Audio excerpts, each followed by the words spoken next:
এতিমদের মাথায় হাত বোলানো মানে দয়ার নবীর মাথায় হাত বোলানো। হ্যাঁ, এতিমদের ভালোবাসা মানে নবীকে ভালোবাসা। আচ্ছা, দুনিয়ার বুকে নবী পাকের মতন এতিম কেউ আছে? হ্যাঁ, নবী পাক কেমন এতিম ছিল জানেন? ওই বাচ্চাটার বাপও নেই মাও নেই, ও এতিম, ও ছোট তাও এতিম। কিন্তু আমার নবী জন্মের আগেই তো বাপকে হারিয়ে ফেলেছেন, তাই না? বাপের মুখ তো তিনি দেখতে পাননি। আমি ছোট্ট করে ওই এতিম কাকে বলে একটু শোনাবো, চোখটাকে বন্ধ করে, কেউ কারোর দিকে না তাকিয়ে। নবী পাক কেমন এতিম ছিল গজলটা একবার শুনে দেখে। শিশু নবী কাঁদে আব্বা আব্বা বলে, শিশু নবী কাঁদে আব্বা আব্বা বলে, সবার পিতা আসে কেন আমার আসে না, সবার পিতা আসে কেন আমার আসে না, শিশু নবী কাঁদে আব্বা আব্বা বলে, শিশু নবী কাঁদে আব্বা আব্বা বলে, সবার পিতা আসে কেন আমার আসে না, সবার পিতা আসে কেন আমার আসে না, সবার পিতা এলে ছুটে ছুটে যায় কোলে, সবার পিতা এলে ছুটে ছুটে যায় কোলে, আমি বসে কাঁদি তবু পিতা আসে না, আমি বসে কাঁদি তবু পিতা আসে না, শিশু নবী কাঁদে আব্বা আব্বা বলে, শিশু নবী কাঁদে আব্বা আব্বা বলে, সবার পিতা আসে কেন আমার আসে না, সবার পিতা আসে কেন আমার আসে না। নবী পাক বাচ্চাদের সঙ্গে ময়দানে খেলতে গেছে, ছোট্ট বাচ্চা ময়দানে খেলতে গেছে। নবী পাক ভালো করে শোনেন, এরকম কিছু বাচ্চারা বন্ধু ছিল নবী পাকের। নবী পাক ছোট্ট ময়দানে খেলছে, যেই সন্ধ্যা হব হব ভাব, সন্ধ্যা মানে বেলা শেষ, সন্ধ্যা হব হব ভাব, এমত অবস্থায় নবী পাক বসে বসে দেখছেন যে সবার পিতা আসছে, এসে চুমা দিয়ে কোলে করে তুলে বাড়ি নিয়ে চলে যাচ্ছে। নবী পাকের কেউ আসে না। সব বাচ্চাগুলোর বাপ এলো, একটা করে চুমা খেলো, কোলে নিয়ে সবাই আস্তে আস্তে রওনা হয়ে গেল। আমার নবীর কোনো বাপ আসে না। আমার নবী মনটা খারাপ করে বাড়ি এলেন, কোনো কথা বললেন না। পরদিন আবার বাচ্চাদের সঙ্গে খেলতে চলে গেল। কিন্তু নবী পাক ওই মাঠে বসে প্রতিজ্ঞা করলো, আজকের যদি আমার পিতা আমাকে কোলে করে বাড়িতে না নিয়ে যায়, আমি নবী এখান থেকে আজ বাড়ি যাব না। প্রতিজ্ঞা করে নিল। এবার দেখেন কি হয়। সবার পিতা এলে ছুটে ছুটে যায় কোলে, সবার পিতা এলে ছুটে ছুটে যায় কোলে, আমি বসে কাঁদি তবু পিতা আসে না, আমি বসে কাঁদি তবু পিতা আসে না, শিশু নবী কাঁদে আব্বা আব্বা বলে, শিশু নবী কাঁদে আব্বা আব্বা বলে, সবার পিতা আসে কেন আমার আসে না, সবার পিতা আসে কেন আমার আসে না। সন্ধ্যা হয়ে গেল, সব বাচ্চাদের বাপেরা এসে কোলে করে নিয়ে সব বাড়ি চলে গেল। নবী পাক একা ময়দানে বসে, আর কেউ নেই। ছোট্ট বাচ্চা হযরত মুহাম্মদ মুস্তাফা সাল্লাল্লাহু আলাইহি ওয়াসাল্লাম ময়দানে বসে আছে, চুপ করে মনটা খারাপ করি, কখন আমার আব্বা আসবে আমাকে কোলে করে বাড়ি নিয়ে যাবে। নবী পাক দেখছে সন্ধ্যা হয়ে গেল, বাপ আসে না। মা আমিনা চতুর্দিকে তন্ন তন্ন করে খুঁজতে লেগে গেল। হ্যাঁ তোরা মোহাম্মদকে দেখেছিস? আমার বেটাটা কোথায় আছে একটু বল না রে। হ্যাঁ তোরা মোহাম্মদকে দেখেছিস? কোথায় আমার মোহাম্মদ, একটু বল না। যে বাচ্চাগুলোর সঙ্গে খেলতে যায় সবার বাড়ি বাড়ি গেল, হ্যাঁ তোরা আমার মোহাম্মদকে দেখেছিস? তখন বাচ্চাগুলো বলতে লাগলো, মা আমিনা তোমার বেটা মোহাম্মদ আজকে আমাদের সঙ্গে খেলা করেনি, চুপচাপ ময়দানে বসে বসে কি যেন নিজের মতো করে ভাবছে। আমরা বললাম মোহাম্মদ বাড়ি চলো, সে বলল আমি যাব না, তোমরা চলে যাও। সে এখনো পর্যন্ত ময়দানে বসে আছে। কিসের জন্য বসে আছে? কবি লিখছে দেখেন, ছেলেরা তখন বলে ময়দানে যাও চলে, ছেলেরা তখন বলে ময়দানে যাও চলে, তোমার বেটা বসে কাঁদে খেলা করে না, খেলা করে না, শিশু নবী কাঁদে আব্বা আব্বা বলে, শিশু নবী কাঁদে আব্বা আব্বা বলে। সবার পিতা আসে কেন আমার আসে না, সবার পিতা আসে কেন আমার আসে না। সবার পিতা এলে ছুটে ছুটে যায় কোলে, আমি বসে কাঁদি তবু পিতা আসে না, আমি বসে কাঁদি তবু পিতা আসে না। শিশু নবী কাঁদে আব্বা আব্বা বলে, সবার পিতা আসে কেন আমার আসে না, সবার পিতা আসে কেন আমার আসে না। আম্মাজান আমিনা ময়দানে চলে গেল, গিয়ে দেখছে মোহাম্মদ বসে বসে ডুকরে ডুকরে কাঁদে, আমার আব্বা কেন আসেনি, আমার আব্বা কেন আসেনি। আম্মাজান আমিনা ছেলের কাছে চলে গেল, হ্যাঁ মোহাম্মদ কাঁদিস কেন বাবা, কি হয়েছে আজকের বাড়ি যাসনি কেন? তখন নবী পাক বলছেন, ও মা তুমি কেন এসেছো মা, তুমি যে রাস্তা দিয়ে এসেছো সোজা বাড়ি চলে যাও, যতক্ষণ পর্যন্ত আমার পিতা আজকের আমাকে কোলে করে বাড়ি না নিয়ে যাবে আমি মোহাম্মদ এখান থেকে এক পা নড়বো না। মা তুমি চলে যাও, তোমার সঙ্গে আমি বাড়ি যাবো না, আমার আব্বাকে পাঠাও। কখন আমার আব্বা আসবে? আমার আব্বা যদি আমাকে চুমা না দিয়ে ঘরে না নিয়ে যায় আমি মোহাম্মদ এখান থেকে উঠবো না। আম্মাজান আমিনা হাউ হাউ করে কেঁদে ফেললো। কোথায় পাবে বাপ, বাপকে পাবে কোথায়? আমার নবী জন্ম নেওয়ার আগেই তো বাপ দুনিয়া থেকে চলে গেছে। এখন ছেলেকে বোঝাবে কি করে যে তোমার বাপ দুনিয়ার বুকে বেঁচে নেই? ওইটুখানি ছেলে, ওই নবী পাক ওইটুখানি বয়সে যদি আম্মাজান আমিনা বলে খোকা তোমার বাপ দুনিয়ার বুকে বেঁচে নেই, আচ্ছা ওইটুখানি বাচ্চা সে কি সামলাতে পারবে নিজেকে? আম্মাজান আমিনা ওই সময় ডুকরে ডুকরে কাঁদা ছাড়ার কোনো উপায় নেই, হাউমাউ করে কাঁদতে লেগে গেল। আল্লাহ কি পরীক্ষা, তোমার একই পরীক্ষা, আমি আমার বেটাকে কেমন করে বোঝাবো যে তার বাপ দুনিয়ার বুকে বেঁচে নেই? আম্মাজান আমিনা অনেকক্ষণ ভাবনা চিন্তা করলো, নিরুপায় হয়ে নবী পাককে বলছে খোকা তুমি বাড়ি চলো, আমি আমিনা কথা দিচ্ছি তোমাকে আব্বাজানের কাছে নিয়ে যাব, তুমি বাড়ি চলো। নবী পাক বাপের কাছে যাবে নিয়ে যাবে শুনে নিজেকে সান্ত্বনা দিল, ওখান থেকে উঠলো, বাড়ি চলে গেল। সেই দিন থেকে আম্মার হাত ধরে কাঁদতে লেগে গেল, মা আমার আব্বাজানের কাছে নিয়ে চলুন, আমার আব্বাজানের কাছে নিয়ে চলুন। আম্মাজান আমিনা আল্লাহর কাছে দোয়া করতে লেগে গেল, আল্লাহ আমি এখন কি করব, কোথায় পাবো মোহাম্মদের বাপকে? আজকের মোহাম্মদের বাপ তো দুনিয়ার বুকে বেঁচে নাই, কেমন করে ওর বাপের কাছে নিয়ে যাব, কেমন করে বাপের কোলে ওকে তুলবো আমি? আল্লাহ তুমি বলে দাও। আমার নবী নাছোর বান্দা, যদি আব্বাকে না দেখাও তাহলে আমি কোনো কথা শুনবো না, আমার আব্বাকে চাই, আব্বার কোলে আমি যতক্ষণ না উঠবো আমি নবী মোহাম্মদ আমি শান্ত হব না। এমন অবস্থায় আম্মাজান আমিনা তিনি রাজি হয়ে গেল, চলো বাবা চলো আমার সঙ্গে চলো, তোমার আব্বার কাছে নিয়ে যাব। কোথায় নিয়ে যাবে? কবি লিখছে দেখেন, মাকে সাথে নিয়ে গরম বালুর উপর দিয়ে, মাকে সাথে নিয়ে গরম বালুর উপর দিয়ে ছুটে ছুটে যায় নবী, একটু থামে না, একটু থামে না। শিশু নবী কাঁদে আব্বা আব্বা বলে, শিশু নবী কাঁদে আব্বা আব্বা বলে। সবার পিতা আসে কেন আমার আসে না, সবার পিতা আসে কেন আমার আসে না। আম্মাজান আমিনার হাত ধরার প্রয়োজন হয় না, শিশু নবী মরুর বালুর উপর থেকে ছুটতে লেগে গেল। গরম বালু যেখানে পা পড়ছে পা ফেটে রক্তাক্ত হয়ে যায়, নবী পাকের পা ফেটে রক্ত বার হয়ে যায়। এত গরম বালি, আমার নবী কোনো দিকে তাকায় না, কোনো দিকে দাঁড়ায় না, মায়ের হাতটাকে ধরে টানতে লেগে গেল, মা চলো আব্বার কাছে যাব, মা তাড়াতাড়ি চলো আমার আব্বার কথা আমাকে নিয়ে চলো।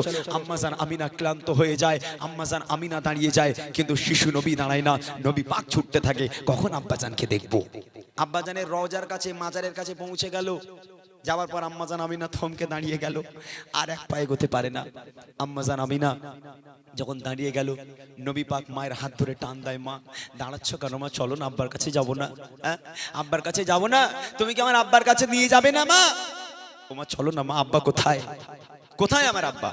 আম্মাজান আমিনা, আম্মাজান আমিনা কাঁদতে লেগে গেল, আল্লাহ এখন আমি কি করব, কি করব? আম্মাজান আমিনা তখন নবী পাককে কি বলছে দেখেন, মা জননী বলে দেখো চোখ মেলে, মা জননী বলে দেখো চোখ মেলে, আরাম করে পিতা দেখে এসো না, দেখে এসো না, শিশু নবী কাঁদে আব্বা আব্বা বলে, শিশু নবী কাঁদে আব্বা আব্বা বলে।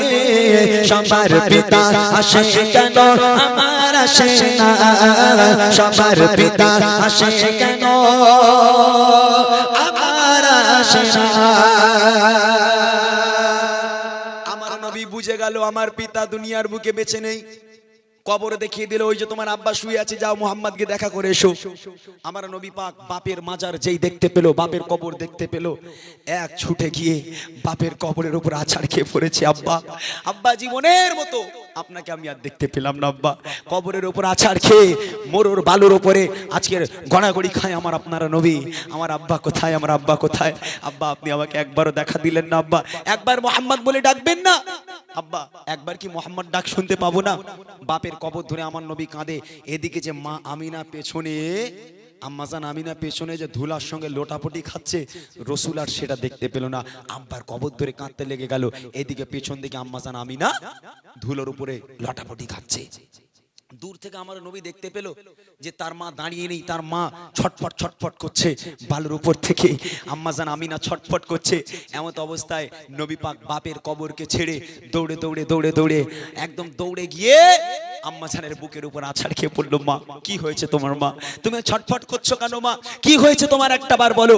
আম্মাজান আমিনা ছটফট করতে করতে শান্ত হয়ে গেল। আম্মাজান আমিনা ছটফট করতে করতে তার জাহান বার হয়ে গেল। আম্মাজান আমিনা ইন্তেকাল হয়ে গেল। আমার আপনার নবী শিশু বাচ্চা নবী বাপকে দেখার আশা করে এলো। আম্মাজানের বুকের উপর আছাড় খেয়ে মুখটা ধরে নাড়া দেয়, মা একটা বার ওঠো মা, তুমি কোথায় চলে যাচ্ছ মা? একটা বার ওঠো, আমাকে মোহাম্মদ বলে ডাকো মা। ও মা একটা বার মোহাম্মদ বলে ডাকো মা। আমার বাপ দেখার স্বাদ মিটে গেল, আমি আর কোনোদিন আব্বা দেখতে চাইবো না মা। তুমি তাড়াতাড়ি ওঠো, চলো মা আমরা দুইজন বাড়ি চলে যাই। আমি আর কোনোদিন তোমার কাছে আব্বা দেখতে চাইবো না। ওঠো মা ওঠো। আম্মাজানের মোড়া মুখ ধরে নাড়া দেয়, আম্মা আম্মা বলে কাঁদে। আছাড় খেয়ে মরুর বালুর উপরে আমার আপনারা নবী লাটাপটি খেতে থাকে, আম্মা আম্মা বলে কাঁদতে থাকে। কিন্তু আম্মাজান আমিনা আর চোখ মেলে দেখে না, আম্মাজান আমিনা আর মোহাম্মদ বলে ডাকে না। আহা, একটা বার চিন্তা করে দেখেন কেমন এতিম আমার নবী। চিন্তা করে দেখেন যে বাপ দেখতে এলো, বাপের কবর ধরে কাঁদতে কাঁদতে এদিকে তার মাকেও হারিয়ে ফেললো। এরকম এতিম দুনিয়ার বুকে কেউ হতে পারে না। আমার নবী যতটা কষ্ট পেয়েছে আব্বা দেখার জন্য এলো, মা দুনিয়া থেকে চলে গেল। এইরকম এতিম, খবরদার মা এতিম বাচ্চাগুলোকে ভালোবাসবেন। এতিম বাচ্চাকে যদি আপনি একটা পোশাক একটা বস্ত্র কিনে দেন, আমার আল্লাহ খুশি হয়, আমার নবী খুশি হয়। এতিমকে ভালোবাসা মানে আমার নবীকে ভালোবাসা। সেই এতিমদের একটু ভালোবাসবেন। এতিমদের দেখে কোনোদিন যেন নাক ছিটকাবেন না, কখনো তাদের দূর দূর করবেন না, তাদেরকে ভালোবাসবেন। কবি লিখছে দেখেন, করম পালন পরে পিতা দেখার তরে মা গেল মরে ছেড়ে, পিতা দেখার তরে মা গেল মরে ছেড়ে। কি দোষের দোষী আমি খোদা বলো না, খোদা বলো না। শিশু নবী কাঁদে আব্বা আব্বা বলে, শিশু নবী কাঁদে আব্বা আব্বা বলে। সবার পিতা আসে কেন আমার আসে না, সবার পিতা আসে কেন আমার আসে না। সবার পিতা এলে ছুটে ছুটে যায় কোলে, সবার পিতা এলে ছুটে ছুটে যায় কোলে। আমি বসে কাঁদি তবু পিতা আসে না, আমি বসে কাঁদি তবু পিতা আসে না।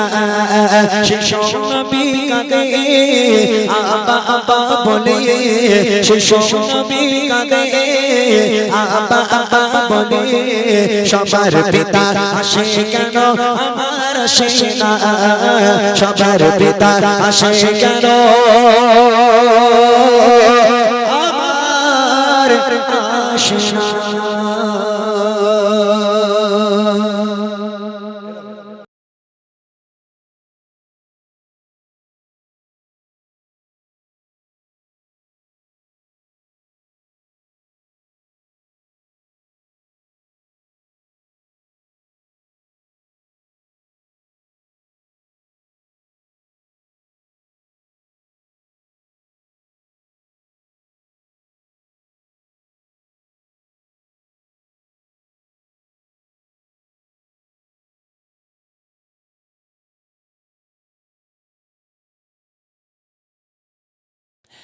এই নারী তোমার কণ্ঠের আওয়াজ।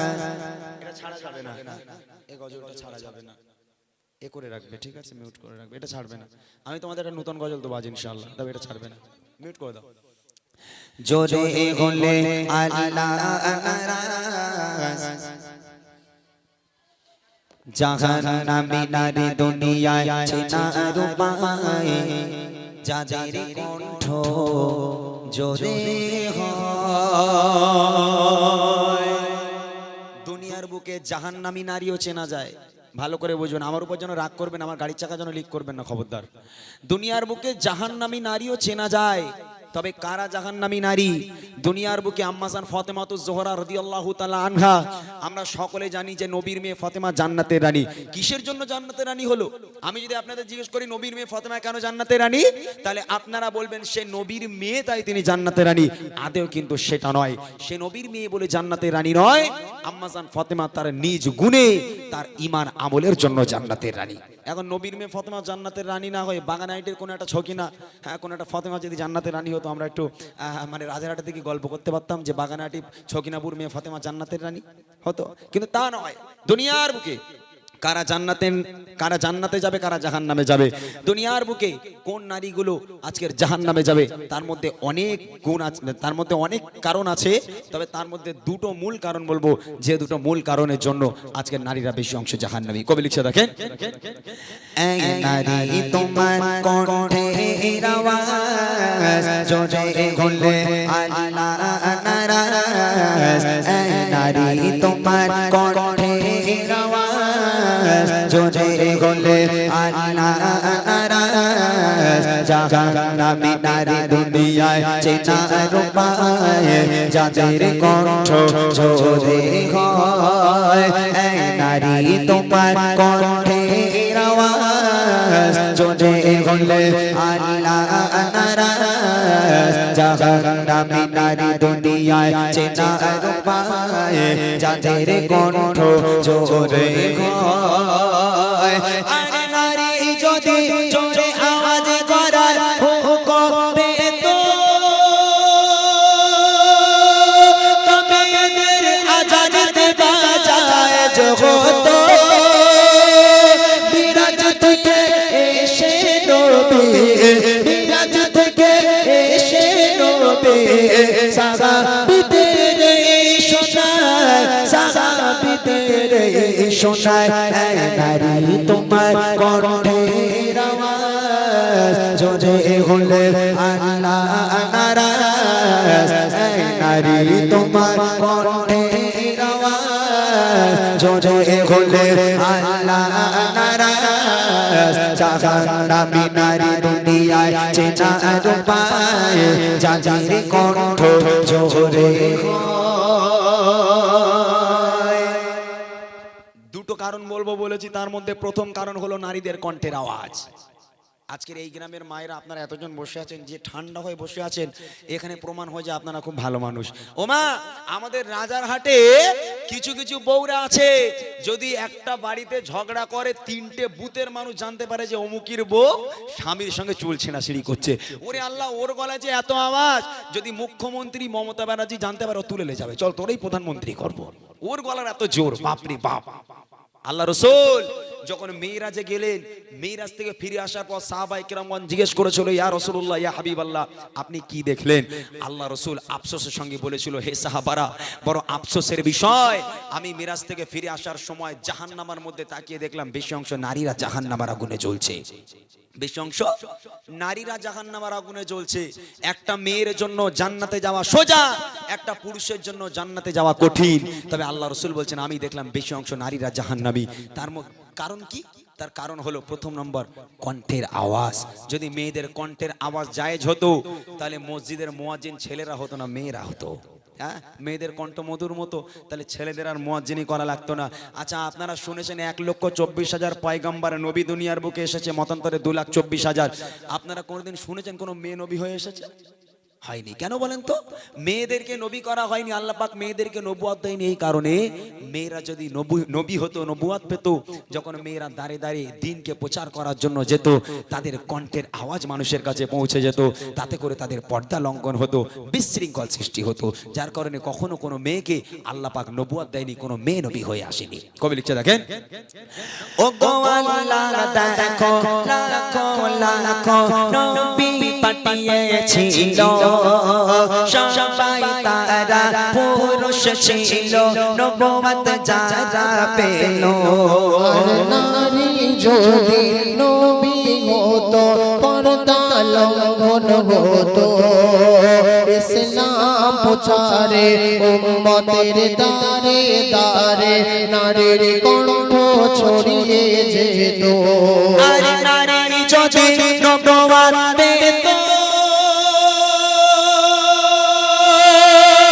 তবে আদমের কি কদর হতো,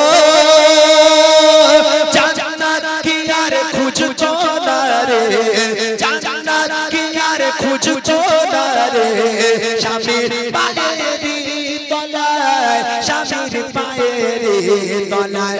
এই নারী তোমার কণ্ঠের আওয়াজ জোরে হলে আল্লাহ নারাজ। এই নারী তোমার কণ্ঠের আওয়াজ জোরে হলে আল্লাহ নারাজ। জাহান্নামী নারী দুনিয়ায় চেনার উপায়, যাদের কণ্ঠ জোরে হয়। এইবারে আসছি মূল কারণ, যে কারণে নারীরা বেশি অংশ জাহান্নামী, যে কারণটা আমার ঘরের মেয়ের মধ্যে আছে, আপনাদের মধ্যেও আছে।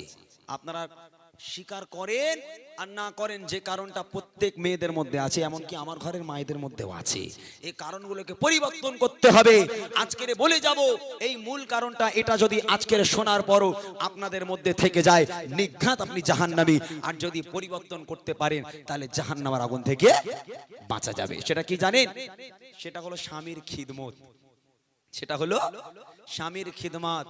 আচ্ছা, অনেক মেয়েরা আছে যারা স্বামীকে ভালোবাসতে চায় না, অনেক মেয়েরা আছে যারা স্বামীকে খিদমত করে না। রাগ করবেন না, আপনার জান্নাত আপনার স্বামীর পায়ের তলায়, এটা আপনি জানেন, স্বীকার করেন, তারপরও সেই স্বামীরে ওলাউটো কি করে বলেন? ওরে আল্লাহ, বাপরে বাপ। আপনারা কি মনে করছেন, আপনারা কি মনে করছেন যে আপনার সংসারে একা ঝগড়া হয়, একা ঝামেলা হয়? নবীর মেয়ে ফাতেমার সংসারেও ঝগড়া হতো। মায়েরা শোনে, আপনার সংসারে একা নয়, নবীর মেয়ে ফাতেমাও স্বামীর সঙ্গে ঝগড়া করতো।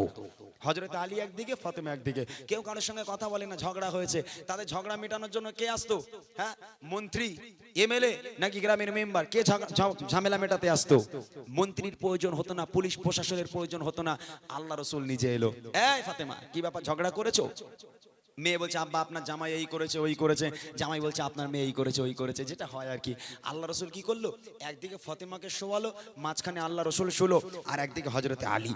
দুই দিকে দুই জামাই মেয়ে, আর মাঝখানে শ্বশুর। আল্লাহ রসুল জামাই মেয়েকে নিয়ে খোশ মেজাজে গল্প করতে লাগলো, আনন্দের সঙ্গে মজার মজার কথা বলতে লাগলো, হাসি মজা করতে লাগলো, হাসতে হাসতে গল্প করতে করতে মজা করতে করতে এক পর্যায়ে গিয়ে হযরতে আলী আর হযরতে ফাতেমার মিলন হয়ে যেত। তাদের ঝগড়ার কথা আর মনে থাকতো না, আবার তারা এক হয়ে যেত। আর আমার ঘরের মেয়েরা, বাপরে বাপ, আমার ঘরের শ্বশুর এরকম হবে বলে মনে হয়? জামাই যদি মানে একটা নাগের মাথায় বউকে চড় মারে, আমাদের ঘরের মেয়েরা ফোন করবে, আব্বা তোমার জামাই আমার গায়ে হাত তুলেছে। আমাদের ঘরের শ্বশুর বলে, জানোয়ারটা ধররা কুরুলে যাচ্ছে, দু টুকরো করে দেবো, দু টুকরো করে দেবো রে। আমি আমার মেয়ের গায়ে জীবনে হাত দেয়নি, ও সাহস কি করে হয় না, থোবড়া গুঁড়ো করতে মানে এখন ধরনা করে। আল্লাহ রসুল ফাতেমার ঘরে আসতো ফাতেমার সংসার বাঁচানোর জন্য, আর আমার ঘরের শ্বশুর শাশুড়িরা আসে আমাদের সংসারকে তছনছ করার জন্য। খবরদার, একটা সংসার যখন বিচ্ছেদ হয়ে যায়, একটা সংসার যখন ভেঙে যায়, আল্লাহর আরশ পর্যন্ত কেঁপে ওঠে। খবরদার মা, যত পারেন সংসারকে গড়ার চেষ্টা করবেন, ভাঙার চেষ্টা করবেন না। একটা বদ অভ্যাস মেয়েদের মধ্যে আছে, কি জানেন? অনেক মেয়েরা আছে, এখন তো মডার্ন যুগ, স্মার্ট মেয়ে সবাই, হ্যাঁ, স্বামীর কাছে গিয়ে বলে তোমার সঙ্গে বিয়ে হয়ে আমার জীবনটা শেষ হয়ে গেল, এরকম বলে না? হ্যাঁ, বলে কত ভ্যান, কত ডাক্তার, কত মাস্টার, কত ইঞ্জিনিয়ার দেখতে এলো, শেষে কপালে জুটলে একটা ভ্যান আলা, তোমার সঙ্গে বিয়ে হয়ে জীবনটা আমার ধ্বংস হয়ে গেল। আল্লাহ পাক বলছে, দেখে নে, ওই নারীটা দুনিয়ার বুকে জাহান্নামী, ও কোনোদিন আমার জান্নাত পাবে না। ওই ভ্যানালার সঙ্গে বিয়ে হয়ে তোমার জীবন ধ্বংস হয়নি, ওই ভ্যানালার সঙ্গে বিয়ে হয়ে তোমার জীবন শেষ হয়নি। মনে রেখে দাও, ভ্যানালার বাম পাঁজরের হাড় থেকে তোমাকে তৈরি করা হয়েছে। তোমার বিয়ে তো উপরেই হয়ে গেছে, দুনিয়ার বুকে পাঠানো হয়েছে শুধু তোমাদের মিলন হওয়ার জন্য। তুমি আল্লাহর বিধানের উপরে যেতে পারো না, ওর সঙ্গে বিয়ে আল্লাহ উপরেই করে দিয়েছে, তাই দুনিয়ার বুকে তোমাদের মিলন হয়েছে। খবরদার মা, কোনোদিন স্বামীর সামনে গিয়ে যেন বলবেন না যে তোমার সঙ্গে বিয়ে হয়ে আমার জীবন ধ্বংস হয়ে গেল।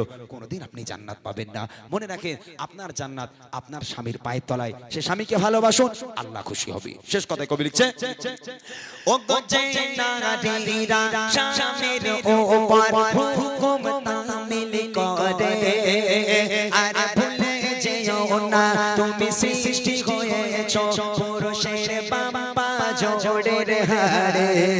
শোনো নারী, স্বামীর সেবায় তুমি এত সম্মান পাবে, আর যার কারণে কাঠুরিয়ার বিবি সবার আগে জান্নাতে যাবে। আর যত সিজদায় মাথা ঠোকো, আর আল্লাহ আল্লাহ যত জপ, জান্নাতের দরজায় আটকে যাবে, জান্নাতের দরজায় আটকে যাবে।